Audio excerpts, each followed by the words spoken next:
People are always asking actors if the makeup hurts their faces and if they ever forget their lines. Well, the answer to these two classic questions is fairly simple. The makeup doesn't hurt our faces, and we do forget our lines.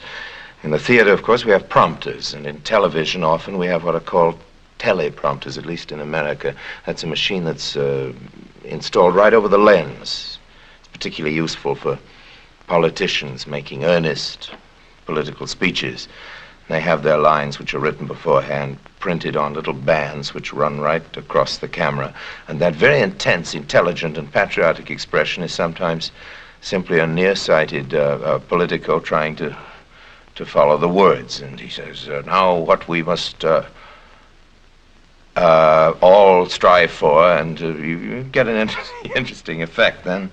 Two, there's something called the idiot board. The idiot board is basically a film device. The idiot board is, but it's used in TV. Also, it's consisting, as it does, of big blackboards with the words on it. It was invented by the Barrymores, I think by John Barrymore, and used a good bit by Lionel too, and subsequently by a good many actors, a good many of us, I should say. The words that we're supposed to say are written on these blackboards, which are held by fellows who stand behind the camera and move along behind the camera, showing what the words are. And that gives, too, an interesting look to the actor's face, a sort of faraway expression as he spells out the words. I have a friend whose name is Charles Lederer, a wonderful fellow, a screenwriter with a good deal of humor and imagination, who was, during the war, a director of documentary films. And he was making one in the Far East, a dull little documentary involving a general, a very important and high-ranking general who had to make a speech in one of those little shorts that were shown to the men. I think it was a film about keeping our barracks tidy or something of that kind. And the general couldn't remember his words. And he was very much reassured when when Captain Lederer told him that it was all right, that Captain Lederer would hold up an idiot board, rather like this.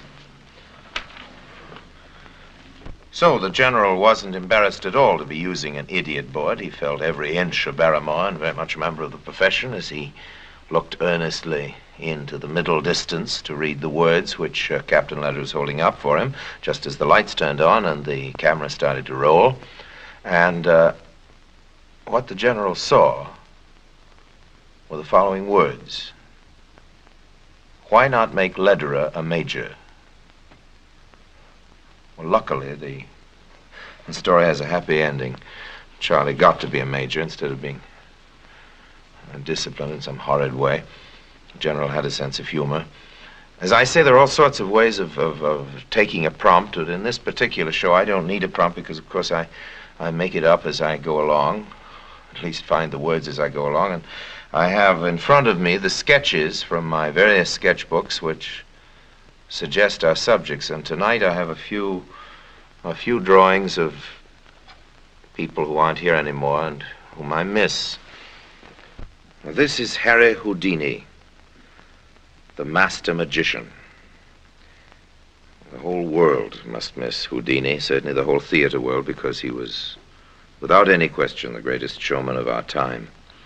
Nobody, as a matter of fact, who ever played the halls, either in England or America or anywhere, received his salary, and nobody deserved it because he could get out of anything. As you may remember, he was called an escapologist, an escape king. He was an expert in miracles. I'm proud to say he was my teacher in magic when I was young. As a favor to my father, he did give me my first lessons in the art of conjuring. But I'd like to tell you my favorite story about Houdini. Had to do with his visit to the Kremlin, the night he rang the bells in the Kremlin. This was in a private performance for the royal family, for the Tsar and the royal family, with Rasputin in the background gnashing his teeth with jealous rage. And Houdini had asked for the various people in the small audience to write on slips of paper some impossible thing they would like to have performed. And one of them had written, "Ring the bells in the Kremlin," or so Houdini had arranged it that this would be chosen apparently by free choice. And to ring the bells in the Kremlin may not sound like much, but as a matter of fact, at that time, there were no ropes connecting the bells, and for a century at least, they'd been silent. So after this command, Houdini moved to the window, raised his arm. It was a snowy night. There was a moment's very dramatic pause.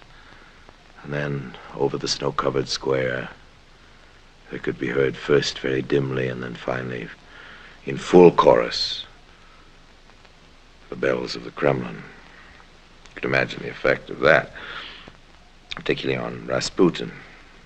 Now, ordinarily, I don't explain how tricks are done. No magician, amateur or professional likes to do that, but in this particular case, I think I can tell you that since it's unlikely that anyone will be doing this particular trick again, as Houdini raised his hand, his wife, who was standing at a window in a hotel at the other side of the square, which was right near the bell tower, his wife received the signal and with an air gun shot the bells. Bing, boom, boom, boom, like that. It's always struck me as a particularly ingenious miracle. And of course, those kind of tricks are the best, really. There are all kinds of tricks. As I say, he taught me magic, taught me the beginnings of magic. I had other teachers, including the great Chinese long-tack Sam, but Houdini was the disciplinarian. I'd sit in his dressing room backstage at the Hippodrome or wherever it happened to be, and he'd make me go over and over in a trick. He told me once, I remember, you must practice a trick, Orson, 1,000 times before you perform it. But I was absorbing this, I remember, when there was a knock on the door, and a fellow from Karl Bremer, who was a manufacturer and artisan of magic tricks, came in and said, hello, Harry, I've just got a new vanishing lamp. Here it is. New principle. Harry said, fine, I'll put it in the show tonight. That was the beginning of great disillusionment on my part. Because, of course, you don't practice tricks 1,000 times. You practice sleights, methods of doing tricks. But I must apologize because I'm sure that I'm not interesting the ladies, because the very subject of magic is not deeply interesting to the female sex, as all magicians know to their cost. I remember once performing a miracle rather in the style of Houdini's, a humble little miracle, but it cost me $75 to do, in honor of a young lady whom I was courting. And this was the miracle. I asked her, it was 3 o'clock in the afternoon in Central Park, if she would take a card, any card. All ladies know how boring that is, but I didn't know that it was boring, and I asked her to take any card.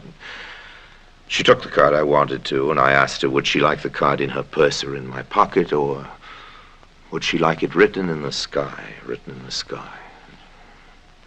She said written in the sky, and I pointed a la Houdini to the heavens, and she looked up, and there, sure enough, written in the heavens over New York was the 7 of Hearts. I'd hired a sign writer, a sky writer, one of those aeroplanes with the smoke, and given him $75 to write the name of the card in the sky. But as I say, she said, well, you must have seen it up there before you did the trick. Anyway, it's just a trick. You see, magic is not really for the ladies. They don't like to be fooled. You watch an audience when a conjurer is working. The men will all say, oh, that's interesting. How does he do that? And the girls will all say, well, it's very clever, of course, but it's a trick. There must be some way of doing it. And you do another trick, and usually we bring out those silk scarves and those awful-looking feather flowers and all those things that we use in magic. The purpose of all that is to brighten things up and to keep the ladies' eyes focused on the stage. And the jokes that we try to tell and the other things we do are to cheer them up, because, as I say, they become increasingly irritable. There's always the rather hard expression coming into the eyes, and invariably before the evening is over, the remark, well, of course there's a way of doing it. I didn't know that when I spent the $75 on the skywriter.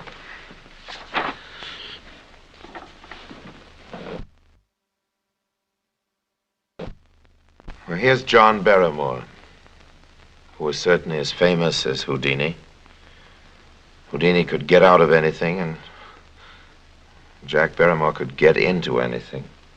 He was also one of the greatest actors I ever saw in my life.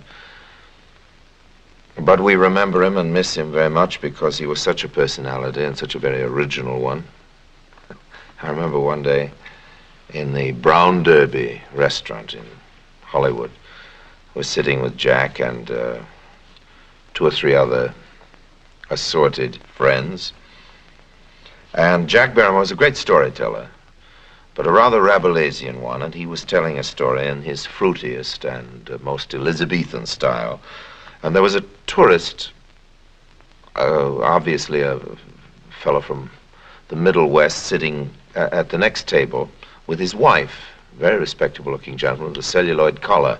And I became aware that our neighbor was quite shocked with Mr. Barrymore's storytelling, and pretty soon the gentleman came over to the table, made a little speech about how embarrassing it was for himself and for his wife to hear this sort of talk going on, and Barrymore paid no attention whatever, and then I saw the man go away and come back with the head waiter, and again a little speech.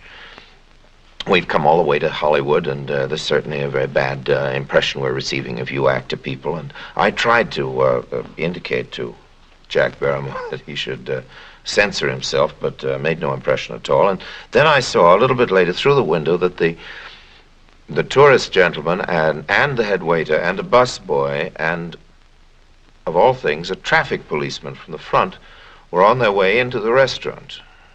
And I finally got through to Jack with the news that the board of censors had really descended on him.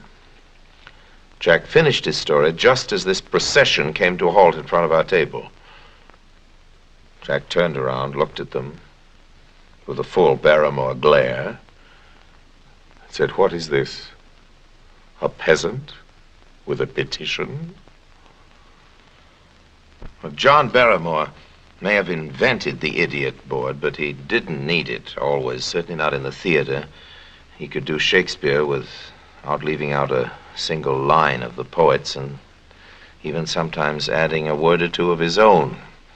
As for example here in London, when he was doing Hamlet.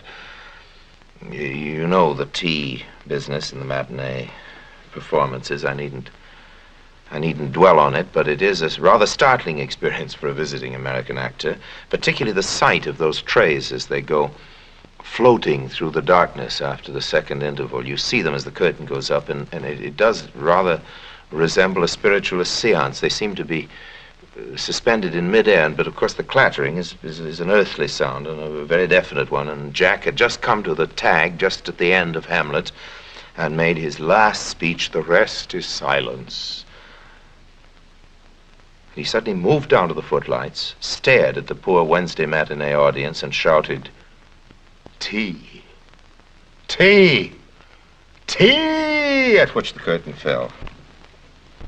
And I'd like to think of him shouting tea or something insulting like that at us over the footlights. I'd certainly like to speak of him always as Sweet Prince, to wish him good night and to hope that flights of angels sing him to his rest.